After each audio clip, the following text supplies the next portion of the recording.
안녕하세요. 강신우의 교회음악 강의를 맡아 진행하는 강신우입니다.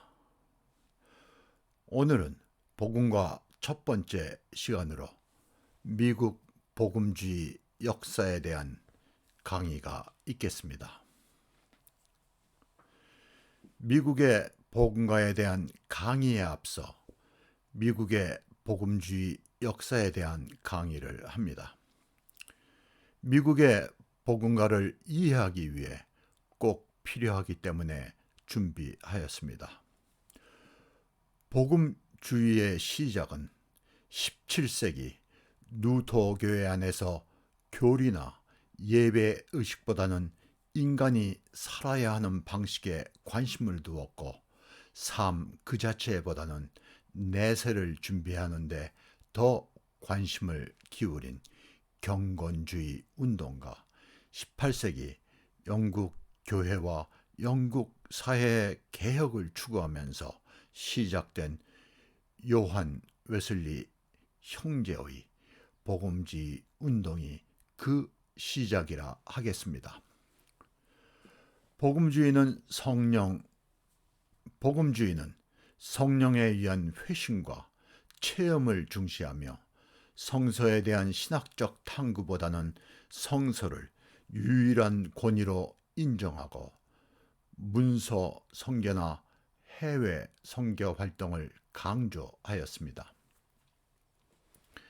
아울러 예수님의 십자가의 희생과 인간의 죄에 대한 구속 신앙을 구원의 유일한 근거로 제시하는 것입니다. 모라비아는 루터의 종교개혁 이전에 개혁자이고 순교자인 얀 후스를 추종하던 사람들로 보헤미안 지방에서 자생한 개신교도들을 말합니다.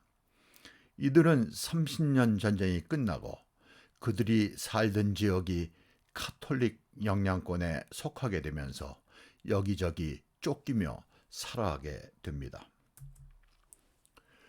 독일의 영주이고 루터교의 경건파 신도인 진센브루크 백작이 자신의 영지에서 그들을 살게 하여 모라비안 공동체가 자리 잡게 됩니다. 모라비안 공동체는 제일 처음 세계 선교를 시작한 교회로 북미와 남미를 비롯한 세계 곳곳에 선교사들을 파송하였습니다. 이 모라비안 교도들의 미국 이주로 북미 대륙의 선교와 함께 미국의 복음주의적 부흥운동이 시작되었습니다. 이 부흥운동은 웨슬리 형제에게도 큰 영향을 주게 되었습니다.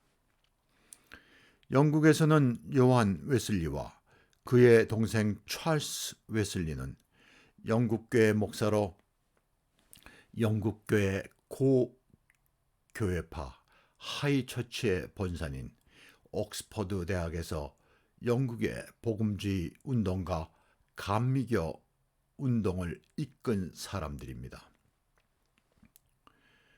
요한과 그의 동생 찰스 웨슬리는 할아버지, 아버지, 맏형이 영국 국교의 목사인 집안에서 태어났습니다.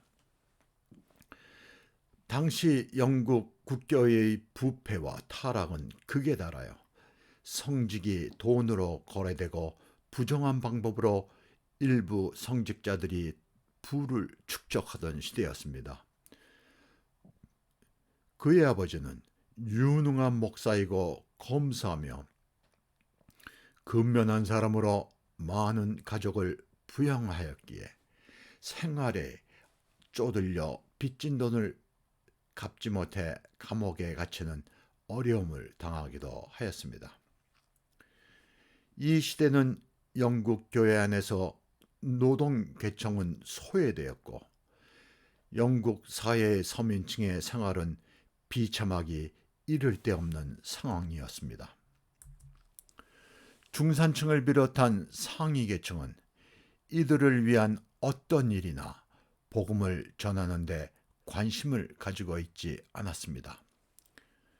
이러한 시대에 영국의 복음주의 운동은 감옥제도를 개혁하고 노예제 폐지와 같은 파괴적이고 인도주의적인 노력에 적극 참여하여 교회의 개혁은 물론 사회개혁에도 적극적이었습니다. 18세기 후반에서 19세기 전반에 이르기까지 영국 사회를 지배한 사회 철학과 윤리의 중심에 복음주의가 큰 부분을 담당하였습니다.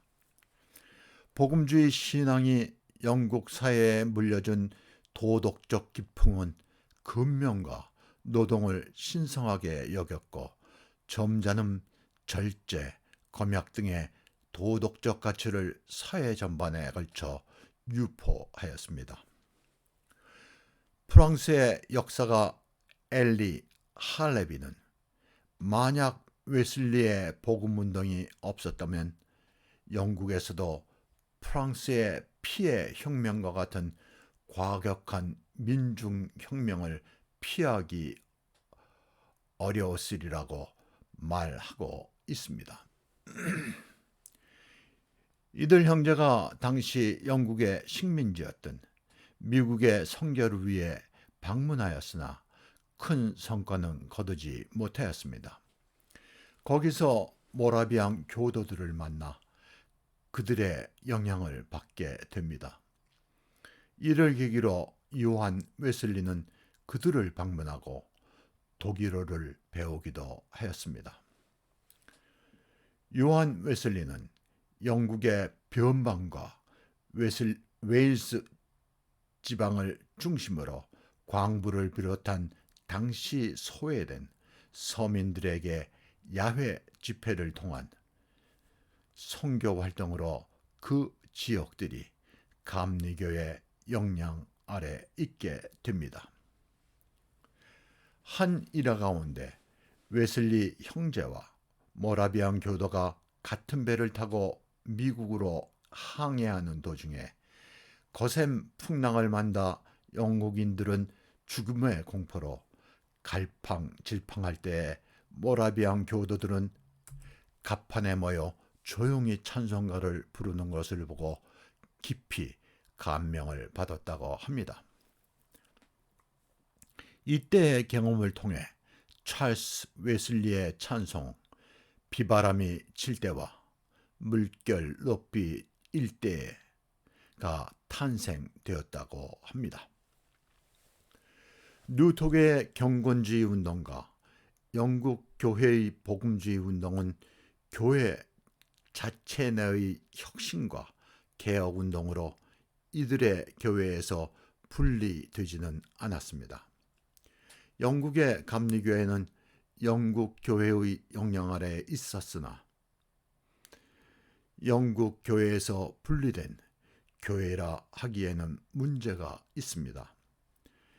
감리교회는 영국 교회의 영향을 받아 교회 제도는 물론 예배와 찬송에서 모범이 되는 교회입니다. 복음주의는 심오한 사상을 전파하기보다는 영혼 구제에 관심을 쏟았고 감정주의의 특징을 가지고 있습니다. 이에 반대되는 교회의 전통을 회복하자 하는 옥스퍼드 운동, 옥스퍼드 무브먼트가 시작되었습니다. 이 옥스퍼드 운동은 예배의식과 예배 음악에 가시적인 유산을 남기므로 영국 교회가 복음주의로 인한 쏠림 현상에서 균형을 잡는 데 큰 역할을 하였습니다.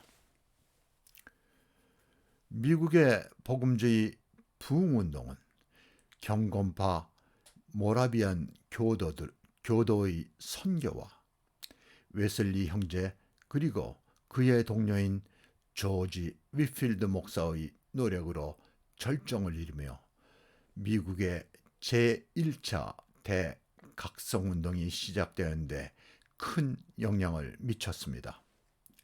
당시 집회는 야외에서 이루어졌으며 그 당시의 교회 설교와는 달리 큰 몸집, 제스처와 함께 열렬하게 군중에 호소하였습니다.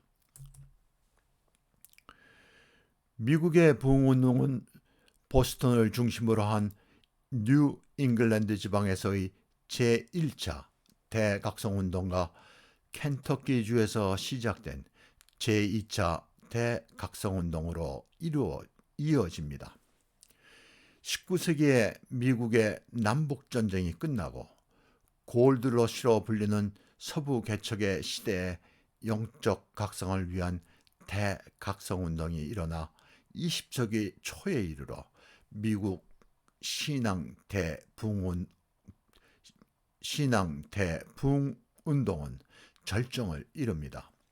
이때 침례교회, 감리교회, 그리고 장로교회 등이 부흥운동에 적극 참여하였습니다. 이 모임은 야외에서 텐트를 치고 여러 날 계속된 캠프 미팅이 시작됩니다. 여기에서 캠프 미팅성이 시작되면서 우리에게 익숙한 미국의 복음과에 영향을 주게 됩니다. 평신도 전도사인 무디의 음악 파트너인 생키와 블리스, 이 두 사람은 복음성가 가수로 집회에서 노래하였고 우리에게 잘 알려진 수많은 복음가의 가사와 곡을 작곡하였습니다. 생키의 Sacred Songs and Solos는 여러 나라말로 번역되었고 5천만 부가 팔린 책으로 그 시대의 베스트셀러였습니다. 이는 최초의 근대 찬송가인 고대와 현대 찬송가 Hymns Ancient and Modern 다음으로 많이 팔린 책으로 기록되고 있습니다. 생키와 블리스 외에도 맹인 여성인 파니 크로스비 등 많은 복음가 작가들이 나와 미국 복음가 역사에서 그 수와 수준에서 최고 절정의 시대에 이르게 됩니다. 부흥운동에 참가했던 일부 교회들은 야외에서 있었던 집회를 교회 안에서 이어갔습니다. 다른 교회들은 각기 자신의 교단의 교회로 돌아가 지금에 이르고 있습니다. 전자의 교회는 집회 형식의 대형 교회로 발전하였고 후자의 교회들은 교단 교회로 예배와 예배 음악에서 발전을 거듭하여 지금에 이르고 있습니다. 미국의 캠프 미팅송은 펑크 뮤직, 재즈, 흑인 연가 스타일 등이 있습니다. 며칠씩 야외에서 계속되는 집회와 영을 위한 음악으로 큰 나라인 만큼 다양한 형식의 노래들이 있습니다. 이 노래들이 뒤에 시작된 복음가의 뿌리로 그 영향이 크다고 하겠습니다. 이들은 가장 미국적인 영가 스피리추얼 송스입니다. 미국 흑인들의 캠프 미팅송을 영상을 소개했는데 7개월이 지나 클레임 이글러와 이를 삭제하고 새로 강의를 녹화했습니다. 캠프 미팅송을 듣기 원하는 분들은 아메리칸 캠프 미팅송스를 유튜브에서 검색하면 보실 수 있습니다. 오늘 강의는 이것으로 마치고 다음 강의는 미국의 복음가로 이어지겠습니다. 감사합니다.